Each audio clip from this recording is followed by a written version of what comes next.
And we are back on Build Phase TV. Yay! And on today's episode, we are finally going to do an unboxing of Secret Avengers, so let's get right to it. You just almost say Secret. Secret? You almost said that right. That's the Secret Avengers unboxing done by Henry, right? No. So here's the instruction sheet for Secret Avengers. There are definitely a few cards that you are going to need to reference this sheet for to explain their powers. Yeah. Hulkling. I'm not surprised that Hulkling, Doctor Strange, Vision, all these guys showed up. As always, you can see your checklist of characters here. If you need to double check and make sure your set is complete. Although it's very rare. How many expansions have we bought where they were missing a card or there was a problem? I think one. I haven't ever had that problem with Versus that I can remember, but I've had that problem with other products and things that I've gotten. Well, with Versus, I think I've had 2 issues in all the expansions I've bought over the years, and both of them Upper Deck solved very quickly. And no, I've had 3 issues. I've had a total of 3 issues over the years with 42 expansions that they've released, 44 expansions that they've released, and I bought 2 of a lot of them and 3 of some, and I've had a total of 3 issues. What if the ones that you bought 3 of are all 100%? One of the issues I had was an alien set that didn't have the little counters in it, and they sent me a whole new alien set. Like, all right, thanks guys.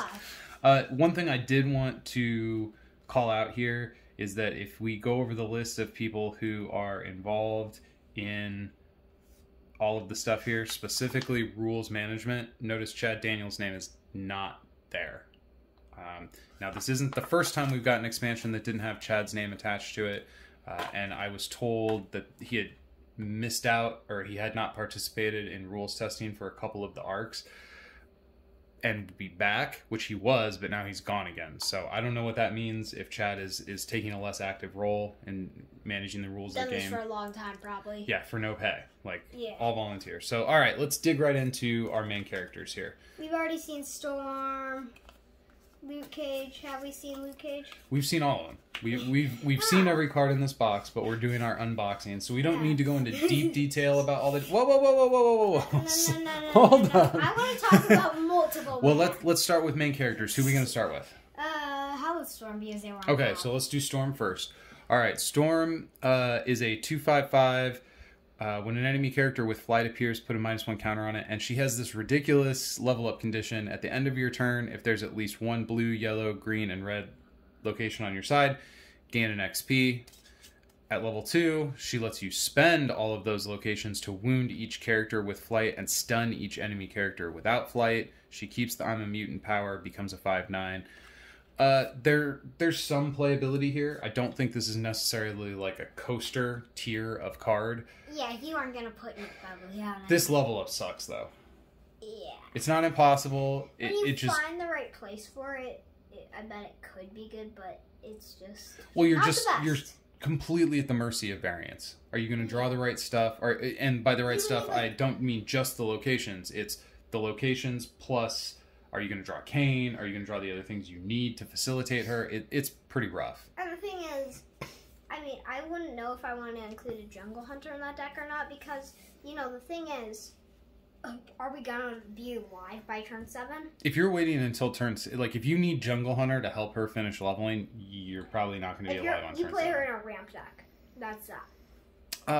So you can play Jungle Hunter. I don't know that she cares about ramp as much as she cares about getting resources out. Location acceleration. Yeah, so you might... I don't think Mantis helps her. Yeah, but Mirage does. I'm not talking about the Mantis kind of ramp, but I was talking about Mirage, Kane, and if you have a Mantis, that could lead you to an early Jungle Hunter to get some of those resources, that kind of ramp. And why? Just getting out a whole bunch of... Yeah, I think it's less about her ramping, and it's more about... locations. Yeah, because Nick Fury is a ramp card, but you can't play Nick Fury here. You can't run the risk of paying a yellow to Nick Fury. Yeah, that's different. And then having him replace into a non-location, and then you're even further behind on your level up. Yeah. So, she's okay. Okay, Luke Cage. I love this card.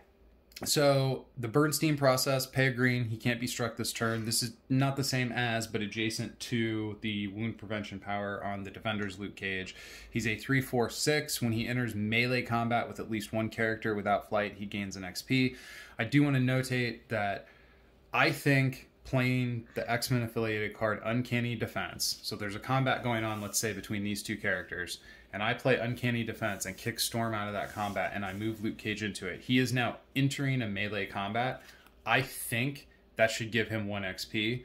It's been said that, oh, well, if you do that with Daredevil, he doesn't get the 1 XP, but Daredevil's wording is different, so I don't think wording matters. Yeah, and Daredevil's wording specifically says when he is attacked, not when he enters combat.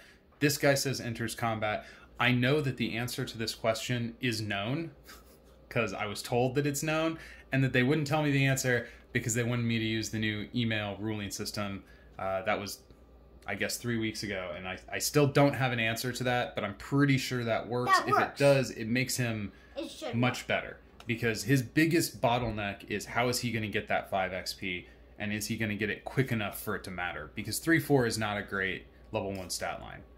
Moving into level 2, he becomes an 8/5, keeps the Bernstein process, and you can pay a red to ready him and put a +1 counter on him, and he can use this any number of times each turn. Which I thought was one of the best. Seems pretty good. I think what's insane is you use that ability as much as you want. You pay a whole bunch of reds, and then you use X factors, and then you can attack like 8 times, 9 times in the same turn with the same guy. I mean, if you have all 4. If you're already on Uncanny Defense and you add in X Factor and you have his power, yes, you could essentially turn Luke into a wrecking machine. The problem I think he's going to have is you have to have at least 1 green for that turn. So I think what you're describing is kind of like a combo deck where you build up and then on some turn you attack with Luke Cage over and over and over again, and he can't get hit back, and he can just tear through your opponent's characters. Yeah, that's what I'm saying. That sounds like a lot of fun. Like, just like waiting and waiting and waiting. And yeah, maybe they have a few big guys out, but then I just wait for that one turn where I can play an X-Men or something, and then play a whole bunch of X Factors, do his ability a whole bunch of times, pay that green, and just smash the entire rows. The one drawback to that is that's a lot of cards. If you're facing a deck that doesn't have a bunch of characters on board, then your big combo turn doesn't do very much. Except you can hit the main character on repeat if it's like Well, you can't hit the main character on repeat because you hit him once and then he's face down. Death doesn't face I mean, down. I guess you could include something like a reality gem or other ways to flip the character's face up again, and that might offset that. Moving on to Cable. Well, I guess, do you have anything else to say about Luke Cage? I don't want to cut you off. Luke Cage is one of my favorite characters in this set. Out of the 3 main characters in this box, he's my favorite, best. For sure. Cable is a 1/6, pay a blue, choose any character, switch their attack and defense. We have seen this in plot twist form. The Trickster God plot twist saw a fair amount of play during the first couple years of the game and has largely fallen off since then, but he essentially has a built-in Trickster God. What plot?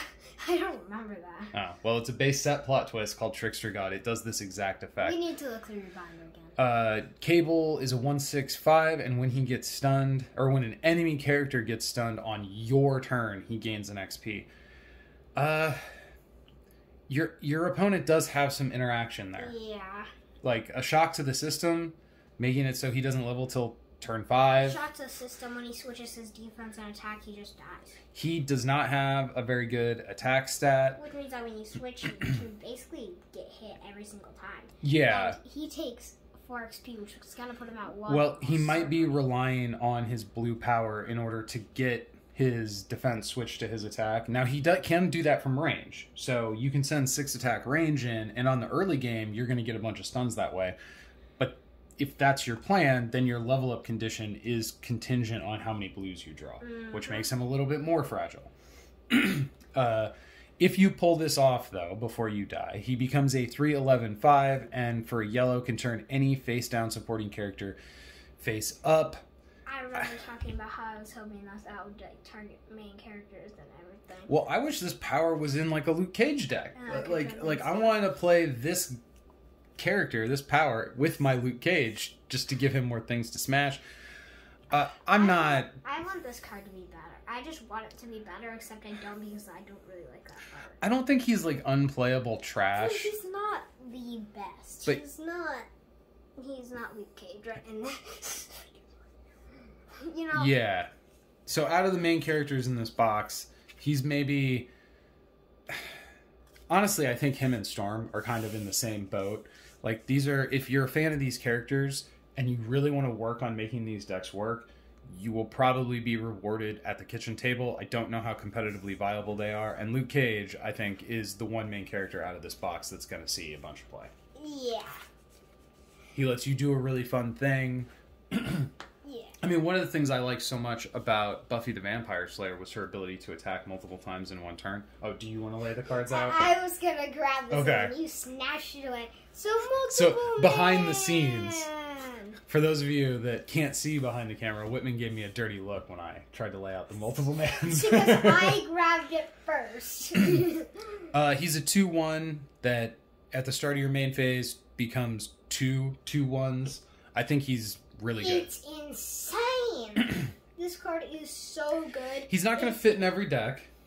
Okay, now that's for Because sure. there are some decks that would prefer to have a flying 1-drop or Charlie 27 or... Charlie 27 is good in every deck. Even just the Prowler from the Civil Wars box.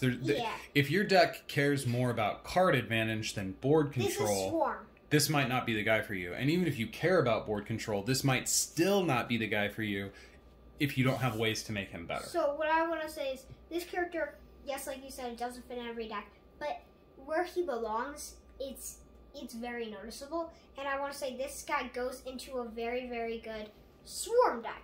And I know that Mojo kind of sucks, but if you play all these guys and you keep on getting, and you have all of them basically on turn like 3 or whatever it is, because it's insane what his ability does. You can easily make something like Mojo good. Well, maybe not good, but better. Well, if you're on yellow spellcasters and you want to play Mojo anyway, this is definitely a 1-drop to consider. Because you could, on turn 3, play 2 of these guys, get 2 more, and let's say your opponent clips one of them off. Well, you still have 3 face-up characters. Only 2 of them you had to pay for. And when you play your Mojo on turn 4, he's going to be big. Yeah. There is actually another card in this box that makes multiple man even better, but we'll get to that in a second. Do you care about laying out Hawkeye? Oh, look. I still have 2 of the cards. Cards now. All right, so Hawkeye has Quick Draw, which is a power I really, really, really, really, really like. It's essentially ferocious for ranged attackers, only it's slightly better because it makes it so the enemy character can't strike back at all, rather than I strike first, you strike second. So if I attack with a Quick Draw character and somebody throws down in good hands, I don't get hit back. If I attack with a ferocious character and somebody throws down in good hands, I probably do get hit back. She's a 3/2/1 with range, which on a 2-drop is a fine stat line. It's a little small, but I think the balance with her attack value being a little bit small is with her power, where you pay a blue, and if she hits a defender, she doesn't have to stun them. She just has to strike, which is an important distinction. But you pay a blue, and then you get to put minus counters equal to her attack on every other character in that row. And if you're playing like a deck that's all about buffing your characters, I know there are a few main characters I'm pretty sure that do kind of rely on making your other characters big or something like that. You want to play a lot of Might Makes Rights on this character and then pay 1. A Might Makes Right, like you're saying, a Might Makes Right on this character. So Might Makes Right, a green, a blue. So essentially a 4-card combo. She attacks for 7 and then puts 7 -1 counters on every other character in that row. That's really strong. That's potentially a board wipe coming off of a 2-drop. And that could wipe the board all the way up through like turn 4, maybe even some characters in turn 5, maybe some level 2s. Admittedly, a 4-card combo has a little bit of slippage. Like, there's a lot of moving pieces to pull that off. But if you pull that off, that's a really strong turn. And you could get even crazier. You put 2 Might Makes Rights on her. Or you play that plot twist that increases the... Wait, did Pro Registration get the one that increases attack? So let's just say you play some other plot twist that increases her attack on top of that. And she could be attacking into a chump where there's no risk of her getting hurt or anything like that, and killing everything on that same row. That's a pretty strong card. Now you do have to be on blues, and I think in any deck where you don't have at least some attack buff, like if you're playing a deck with no attack buffs, she becomes a little bit worse. She's not the best. And if you're playing without blues, this is probably not the 2-drop for you. But nobody plays without almost all the basics. Okay, now what? That's not true. There's lots of decks that don't run all 4 basics. I remember making a Jean Grey deck where I only had yellows, so that I could use Kane. And guarantee the yellow. Yeah. Because I had wild locations still, so that I could still play things that are a bit higher, you know. But Kane would be able to just have a guaranteed yellow. I've played a few of those decks. Yeah, so there are decks where if you're not on blues, or if you're on a deck that uses blues, but they all have to go to the main character, she might not fit in there. The point is, you have to have surplus blues in the deck to spend on her power, or else she's probably not worth the slot. That character, the reason you play it is to use her ability, I feel like. Yes. Yes. Or I suppose the other use case would be if you're on anti-registration characters and you want to have a lot of ranged attacks. She could be a nice addition to a ranged team attack. That could be another place. Yeah, I would agree. So Kingpin with Wealthy.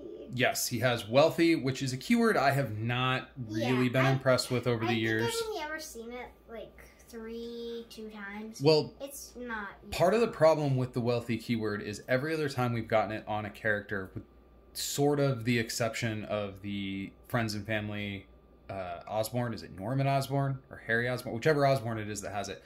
His Wealthy can go on to all the Spider Friends characters that are protecting him, so his is a little bit different. But cards like Silver Sable, Angel, you had the Wealthy keyword on a body that wasn't any good. So it's like, oh, I'm going to have an anemic turn, so next turn maybe I can have a little bit of burst of tempo. No good. I'm pretty sure it was Harry Osborn who had the Wealthy. I only know this because I played the Secret Hideout from Secret. It was definitely one of the Osborns. We'll go with your call and say it was Harry Osborn. I'm pretty sure it was Harry Osborn because I'm pretty sure I remember seeing the text on the card, the flavor text, and it says, my name is Harry Osborn, but Peter just calls me Harry. Okay, so what makes Kingpin different than Silver Sable and Angel is this Wealthy keyword is attached to a body that's actually good for the drop. So 2-3-1 is probably not a cool enough stat line just to play this guy, but his Criminal Mastermind power, pay a yellow, remove and choose an enemy character and remove any number of counters from it. And just to remind everyone, this isn't just plus and minus counters. This is every counter wounds. This is update counters. This is vitality counters. Anything that puts counters. And he doesn't have to strike. He doesn't have to be able to strike. So this is a hard no thank you to Senator Kelly. Yeah. I mean, it's not... That's exactly what I was about to say. It's not the best stop to Senator Kelly in that you can't do this turn after turn. You're going to have something to follow it up to get that Kelly off the board.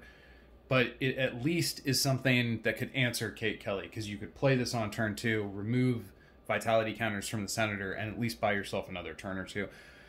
This isn't the greatest card I've ever seen, but the times where you need this Criminal Mastermind power, you need the Criminal Mastermind power. This is going to be an excellent tech card for... It can be super good, but when you need it, and when you don't need it, you want to save it in your hand till you do, because that thing can be a game changer, in my opinion, that ability. Yeah, I think this is the type of card that is going to show up not so much on casual games, but definitely going to be a silver bullet that you pack into like your tournament deck. If you're going into a meta where there are counters that you're worried about, we kind of breeze past it, but we really shouldn't just breeze past. This is all counters. So if you have a 41 Sentry out there in the Rainbow Unicorn land where you get to spend 4 resources and hit turn 9 and have this gigantic Sentry, this guy can come down and turn him into a 1/1 at the cost of 1 card. That's brutal.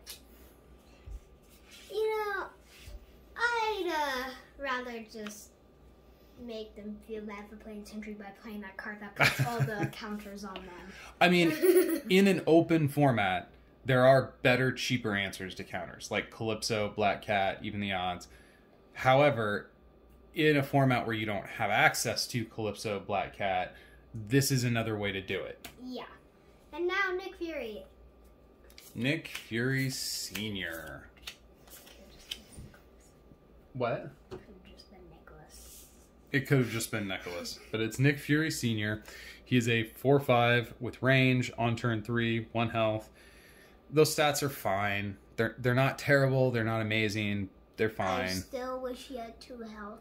But the reason you play this guy is not for any of the numbers on the card. So you can one-shot an Adam Warlock.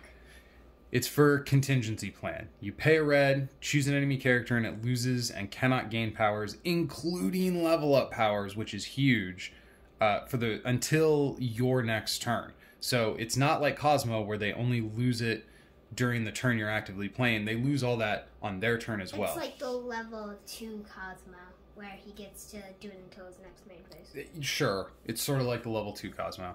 This is extremely good. This is extremely important. This is going to be a meta-breaking card for certain decks. If you can put some decks off of their level up condition by even a turn, you know, you play this guy on turn 6, pay a red, and then Frankie Ray is like, do I recruit the 7-drop that's in my hand, or do I have to underdrop and save the 7-drop to get my 1 experience next turn? Like, there are... I still can't get over that I can now one-shot on Warlocks and just have them die at level 1. You are correct that waiting until turn 3 to stun a level 1 Adam Warlock, paying the red, and attacking him ends the game right there, which is an excellent line of play against a character that sucks. Adam Warlock is stupid. He will always be a stupid, annoying card, but I cannot wait to make Adam Warlock lose in 1 wound. That is a silver bullet against Adam Warlock. This is also good against...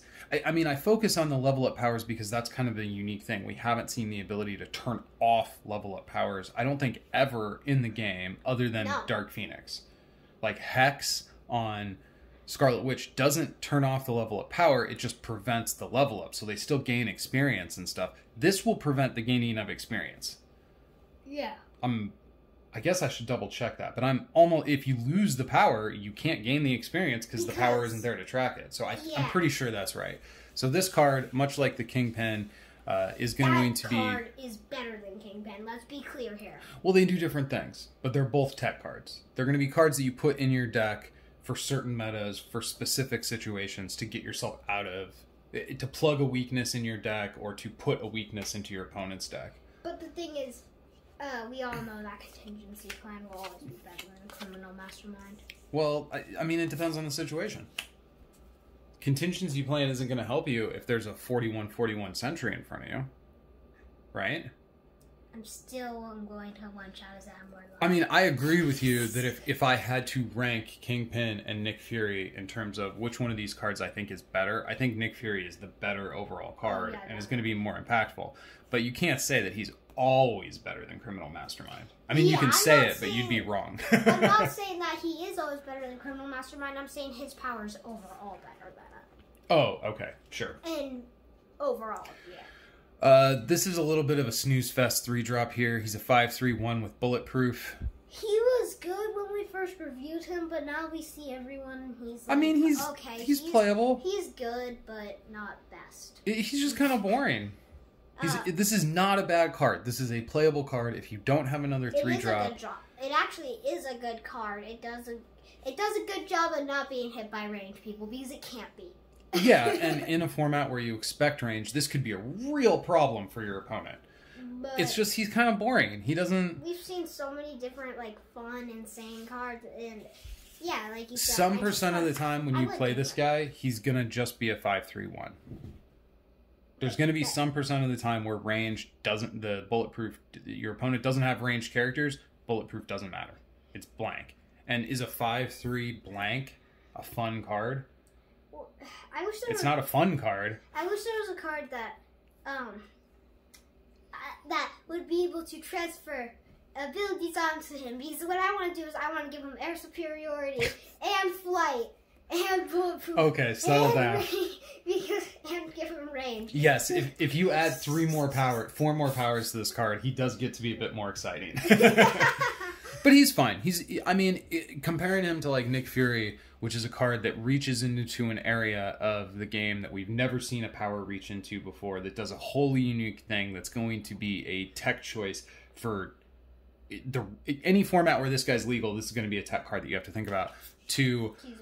a dude who is a board control, like fight for board card that sometimes has a little bit of an upside. And also doesn't have the coolest version of Captain America's shield. I mean, he's not terrible.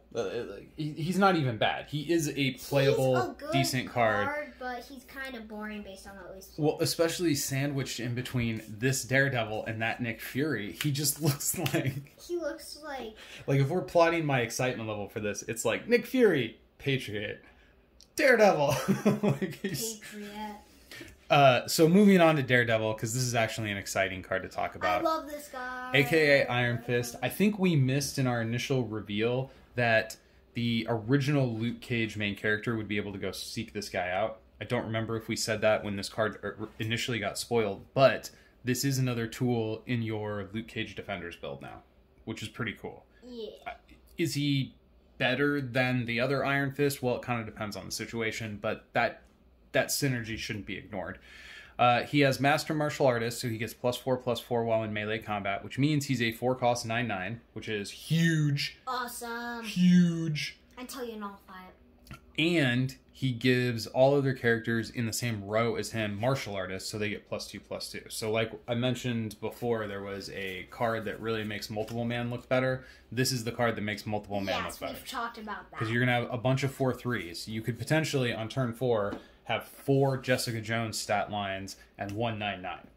That's big. I remember we talked about the multiple man with Daredevil. I do think the 1 health draws is a little bit of a drawback for him. Yeah, but it doesn't really matter. He's a good card. I mean, you can't have everything. Because if your opponent is playing a deck that doesn't have range, well, that would punish this guy. He sucks. It's going to punish... If I have no range in my deck, that's going to punish me dealing with this. Dealing with 9/9 in an honest combat on turn 4 is a big ask for a lot of decks if they don't have anything with range. Let's just say that if you don't have flight and this guy's in the front row and they have like a whole bunch of big guys in the front row and he's giving the martial artist and your main and like my main character's in the back row and all these guys are in front of it, you need flight right there, or else you're in big trouble with or stealth. Everything. Stealth is a lesser used, basically. Or one of those powers like the 6-strap cable that could push this guy into the back row. But still, man, that character is so good. Yeah, this guy's very, very good. Again, I would like to have seen 2 hit points on him, but I can completely understand how in testing they were like, hey, if this guy has 2 hit points... Has 2 hit points, he doesn't never die. He could just back break... If you're playing a deck that doesn't have any range on it, or doesn't have much range in it, this guy coming down on 4 with 2 health could essentially put you in an unwinnable situation. Having to deal with a 9/9 on turn 4 and then again on turn 5 without any like tricks to deal with him, plus his this is in a very, very, very strong 4-drop. Yeah, it's insane good. I like the card. Okay, Wiccan. You just left this one out? Do you just not like this card? Wiccan is a 4-cost, 4/6 with flight range and 2 health. I use my words. When Wiccan appears, you may choose a supporting character on your side and say, I want them to be okay repeatedly. If you do, remove any number of counters from them. I believe repeatedly means 2, but I do not know. This is just basically a way to heal a guy. I mean, sometimes you might use this to remove -1 counters, but for the most part, I think this is going to be Wait, is it only on your side? Yeah. I was hoping that I could just... Yeah, choose a supporting character on your side. I was hoping I could just make Sentry even worse. Yeah, if this guy worked as a free criminal mastermind, like going back to Kingpin here, if he worked the same as Kingpin in that he could target an enemy character but didn't have to pay a yellow, that would be really, really good. This guy is not really, really good. I feel like you don't actually... I feel like you just don't like Wiccan in general. I don't have a problem with Wiccan as a character, but this card, I think it's okay. Sure. But it's not that it's really bad or really good. It's just middle ground. So there's a few things that hold it back to me. I can't target my main character. So I can, and maybe being able to take any counters off was something they really wanted. And that's why they made it, because I would have preferred to see this remove any number of plus, minus, like, counter. If this excluded wounds and I could target my main character and strip a bunch of -1 counters off of them, that would be more utility. If this could target opposing characters, that would be more utility. As he is, I feel like his power is so narrow that you're going to have to... any amount of counters. I think what this is going to require is you have a deck, and you play as you play test your deck. And then I play the gentleman. You realize you have a 3 cost or a probably maybe even on curve, but you have a character whose survivability the outcome of the game hinges on. Like you have a 3-drop that has to live, or you have a 4-drop that has to live. If you're playing the worst card in the game, Kid Kaiju. Well, not for that situation. But if you are in a deck where things are working pretty well, but the death of one particular character derails your ability to compete for the game, maybe you run this guy specifically to keep that important supporting character alive for 1 or 2 more turns.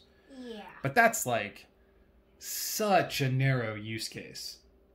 I mean, if you look at like Jane Foster Thor, who comes into play... I'm going to use him to make an infinite Galactus. And you pay a yellow to heal a wound off your main character, she doesn't even see that much play. And this guy is arguably more narrow than that. And it's only when he appears as well. What were you saying about Galactus, though? I'm going to use him to make an infinite Galactus. Oh. There is no death to mine. I'll tell you what, man. If you get Galactus out on the board, and then after that you have to play a 4-drop to heal him, I think I'm probably going to win the game. No, I'm gonna do it to remove all of your minus counters and wounds and everything. Alright, so Hulkling as a 6/6/6/3 with flight, and the ability to choose an enemy supporting character and KO it and replace it with Hulkling. Yes, there are going to be times where hard removal is worth it. Where you can't deal with the character your opponent has in play, but you can deal with a 6, and once he's face down, you can push past it and KO their main character. That is... Listen to how long that sentence is to describe the scenario where this guy looks amazing. There's a lot of moving parts. There's a lot of if this, then this. And the thing is, even where he looks amazing, he makes your enemy have another 3 health character. Yeah, I think the trough use cases of this, if you are not a highly skilled player who understands your opponent's deck, who is thinking multiple turns in advance, where you have a good solid line, you could play this guy out, kill something, and then end up having trouble dealing with this guy. Because of your own guy. Yeah, you could get blocked out of being able to finish the game off because of your own play. And yes, high-level players probably will not fall into that trap. Brand new players who this is the second expansion they ever bought and Civil War was their first, this is a trap for them. And I don't think we can perform an honest analysis of this card and just brush past the fact that you can lock yourself out of the game by using this guy if you're not careful. Yeah. I don't really like this card, to be honest. Do you ever recruit this guy as a 5-cost 6/6 with flight? No. You never even put him in. I mean, probably if you... Well, you never... I think you like Hulkling less than I do. I do think there are scenarios where, much like Call, you don't put her in your deck because you want to put her onto the board. You don't run this guy because you want to plan. But sometimes, if it's a choice between this guy and no recruit on turn 5, you recruit this guy. And that's better than nothing. I actually did say, while you were talking about his best use case, I don't like this card. I know you're not a fan. Solo, okay. I like the original Solo, but this is also good Solo. This is a guy who I think is also going to suffer from very narrow use case. I think the only deck you play this guy in is very hard, full burn, pedal to the floor aggro decks. This guy is either... Maybe a deck like that tops out at 6, or maybe it tops out at this guy. In my opinion, when you're playing this guy... if you can, this guy only is played in full-on, like, turn sideways, just destroy their entire board, make sure that they, like, can't get anybody out, and just, like, mess their main character up kinds of decks. And I feel like if you put him in that kind of deck, you can just basically put him back in your hand so that they can't hit him, and then just hit their main character on repeat every single turn. Well, you have to be able to get to the main character. So yeah, that's why even I said in destroy their, like, even in rows and everything. Even in hard burn aggro, he can't be your only 5-drop. Because if I have 2 or 3 characters out and my main character's in the back row, and you only have 2 characters on your side, recruiting solo isn't going to get you to my main character. You're going to have to do something else to clean up my board before you can start that's kind of what I repeat recruiting solo. I was kind of saying something about that. A kind of aggro where you're messing up their whole board so that they can't kind of protect their main character, allowing you to do an aggro deck where you have a whole bunch of big characters that will take out all their supporting characters so that their main character is always exposed. In a sense, he's kind of a win more card in that you need to have pretty good control of the board to make sure that when you recruit him, he gets to target the main character. You don't, like, if you can't target the main character, you just don't play this guy. Well, okay, there are some edge case scenarios where you play this guy and you pair him with a plot twist that lets him strike somebody out of combat. And 10 attack on turn 5 is always good if you have the ability to strike out of combat with this guy. Aren't there other cards that make it so like some of the enemies' rows don't protect or something like that? Because I'm pretty sure there are a few. Well, and if you can do that with this guy. I mean, doesn't Storm let you give flight to characters on your side? No. That's a different Storm. So, I mean, there are other things you could do with this guy, but even if what you're trying to do is ensure that he can push an attack through to the main character, if you can't attack with the main character and you don't have some other thing to do with him on that turn, you don't play this guy. So I don't think he can be your only 5-drop. Yeah, this guy, his thing is when the main character is exposed, you play him on your turn, and then you hit him for a big attack and then just fly back into your hand. Yeah, so he's got essentially Bobo Eternal. Mm-hmm. Like, it works more or less the same as Eternal, except he doesn't have the added benefit. Like, Eternal, the character attacks. Solo isn't infinite. And then he's there in play as a blocker, and your opponent has to use an attack to force you to Eternal the guy back to your hand. This guy comes back to your hand anyway, which is going to leave a gap in your board. And you may. Which you might not care about. And you can do it back in your hand on repeat every single time after he attacks. Well, it's at the end of your turn is when he goes back to your hand. But it would have to, again, fit into a deck where you've got enough ongoing board control that your 5-drop not being there on your defense isn't going to blow you out. So I think he's really good where he fits, but he fits in a very narrow cross-section of decks. I think he's extremely good where he fits, but where he fits is a aggro deck where you're being board controlled by killing everything that they recruit. That kind of thing. Like the Charlie 27 where you have a 27-47 on turn 1. You have to control the board up until turn 5. Like, this 5-drop is not a card that's going to come down and swing the game for you, but it's a card that's going to come down and let you benefit from a game state that you already established through proper play choice throughout turns 1 through 4. Use all my greens 1 each turn for Charlie 27. And then destroy their board all the way up to 5. Charlie 27 is not the only 1-drop that can put hurt on people. Charlie 27 is the best 1-drop that does it, though. Well, we'll talk about 1-drops another time. Maybe that could be another... We'll have a debate about what the best 1-drops are. What do you think? Does that sound like fun? Maybe we could get Joe involved and all 3 of us could argue about 1-drops. All right, so Vision is a 4/8/2 with flight and range. 4/8 on turn 6 is... not the strongest stat line, especially when you think that we have Luke Cage, who's a 4/8 on turn 5 in the base Civil War box. But his power, if he would strike an enemy supporting character in melee combat, you can have him wound that character instead. I like, flavor-wise, that it has to be a melee combat. Because, like, you see him here touching Iron Man to take Iron Man out. If he was able to do physical disruption as a ranged attack, that would feel weird. I'm going to make my arm super duper long. Yeah. But as a game mechanic, the fact that he can't do his thing on range does suck a little bit. I think it's kind of fair because the idea of him being able to just straight up wound things when he would strike them from range, flight, and all that, that seems a bit overpowered. The idea that you're just allowed to be in the back row and then just straight up say, "Oh yeah, I'm gonna wound your Galactus. I'm gonna wound your Galactus." Well, Galactus has range though, so Galactus would hit him back. But like those kinds of things where you can just deal with a big thing from a range combat, so he just never gets hit back, and you can just say, "Oh yeah, I'm gonna wound that guy." I feel like that is a bit. That'd be a bit now, over. The big advantage with this card is that it it's has 2 health. I was going to say is that it is wound acceleration.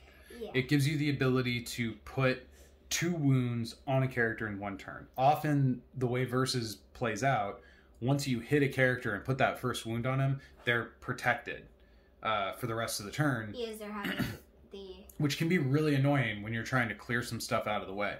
This guy, this power could almost work like a roundabout lethal. Yeah. In some situations. It's kind of like the super lethal from Punisher 2099, except you don't have to get rid of another card from your hand. Yeah, I mean, it kind of rhymes with what's going on with Extremely Lethal. It's a limited version of Extremely Lethal. Yeah.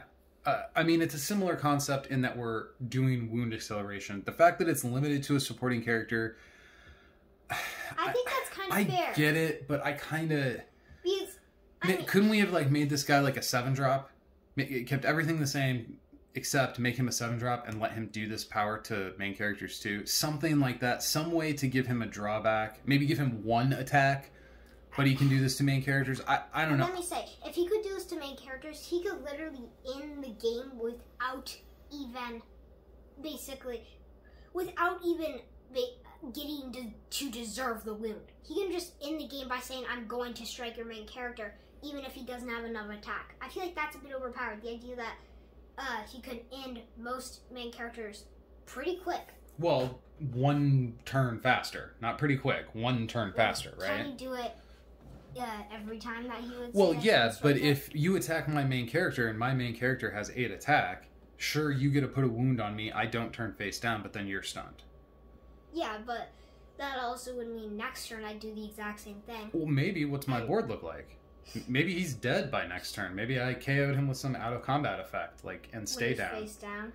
Yeah, maybe that would be the card that would make and stay down see play. But still, the idea that you would be able to target main characters with this, if you can make... That just seems a bit overpowered. I will say, as a 6 cost, with these stats, if this could hit main characters, that would probably be too much. But what I would have liked to see is them to increase the cost, decrease the stats, tinker with him enough that he could hit both main and supporting characters. You just want to be able to end the game without even deserving to wound them out of I don't know that this guy's going to see play.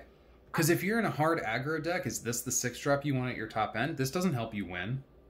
Actually, it can be a big board clear in a way by just killing things. By basically being it lets you put a wound. It does 2 wounds almost every single time it strikes. He does 1. But his ability does 1 as well. Well, his ability does 1. He doesn't do 2 wounds. Yeah.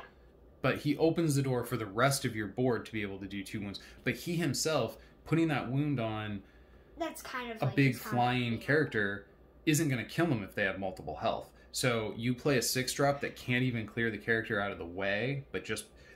I don't know. It weakens guys, makes them killable. I think this power might be too slow for aggro, and if you're not playing aggro, I'm not sure this guy makes the deck.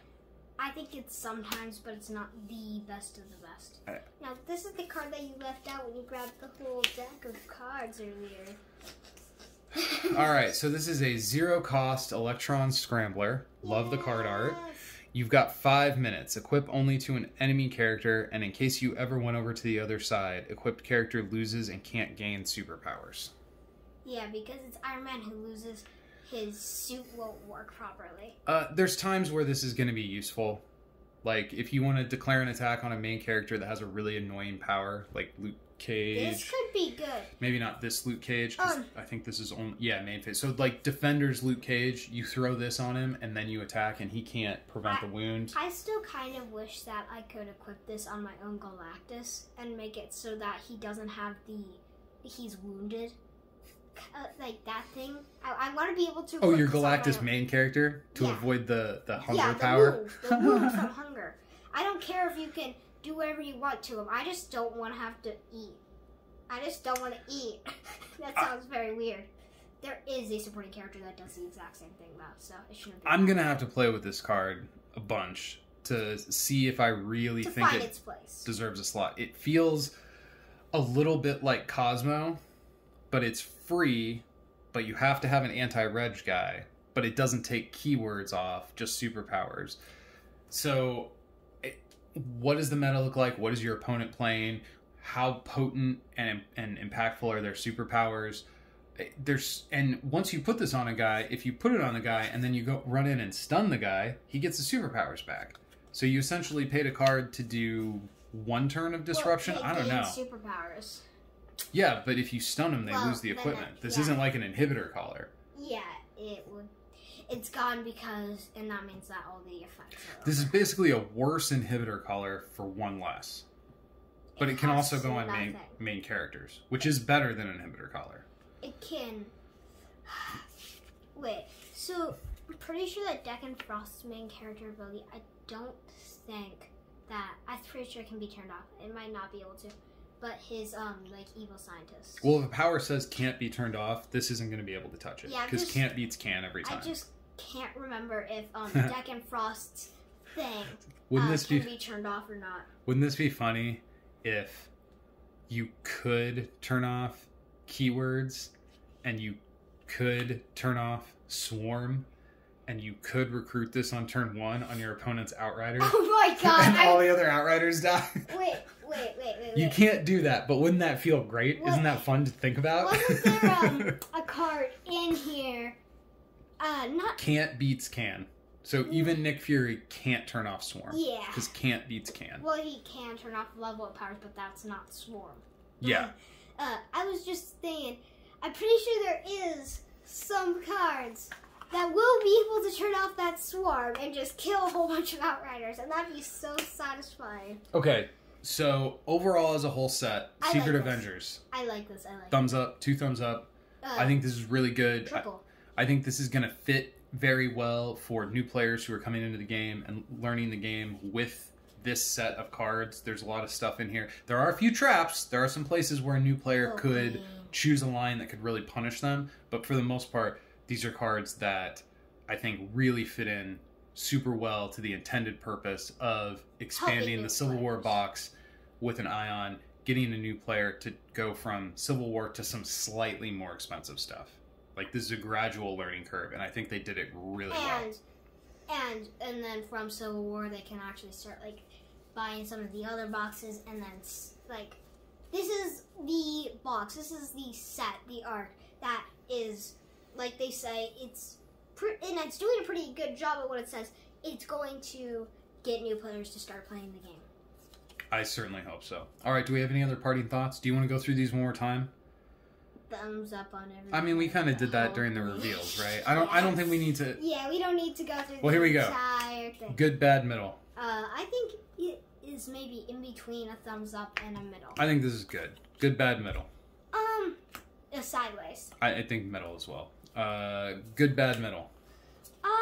Another sideways in my opinion. I think when he's good, he's extremely good. But most of the time, he's thumbs down. So I think I'm going to say middle. Yeah, that's why I said middle. Hulkling, good, bad, middle. Thumbs down. I think kind of like Solo. In the right case, he's going to be good. But in the wrong case, he could really hurt you. Health. So I say middle. Good, bad, middle. I think this is middle. Yeah, me too. Middle. Too much middles. Daredevil. Thumbs up. Good. Up. Patriot. Just boring. I think he's good though. I think he's playable. Yeah, I think he's a good card, just kind of boring. Nick Fury. Thumbs up. Oh my god. Good. Good. Kingpin. Good. I agree. Hawkeye. I like this card a lot. I think she's really good, but again, you have to put her in the right deck. She's not. You don't play her in every deck. You only play her so that this you guy can play the you can slap into basically any deck and it's fine. Yeah. Kate, you put her into your deck. You need to support her, or you're not going to get great value out of her. You want to have the balloons. Like, that's what you want. Multiple man, we already know is awesome. I think he's good. Luke Cage. Good. Storm. Meh. Middle. I think she's middle. Mid. Cable. Nearing down middle.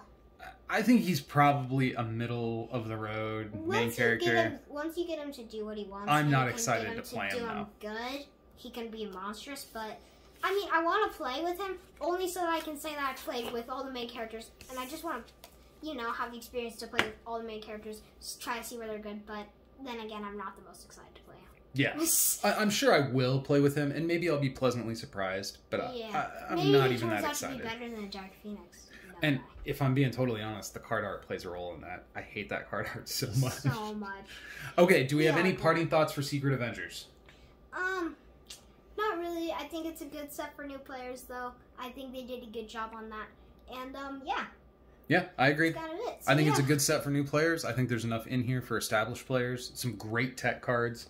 Like, if you're a first series player, you have to have Nick Fury Sr. There's some good stuff in this box. Yeah. I like it. Yeah, I think this is a good box for new players. I think they did good on that job. Are you going to say it, or you want me to say it? Bye. Go win some games.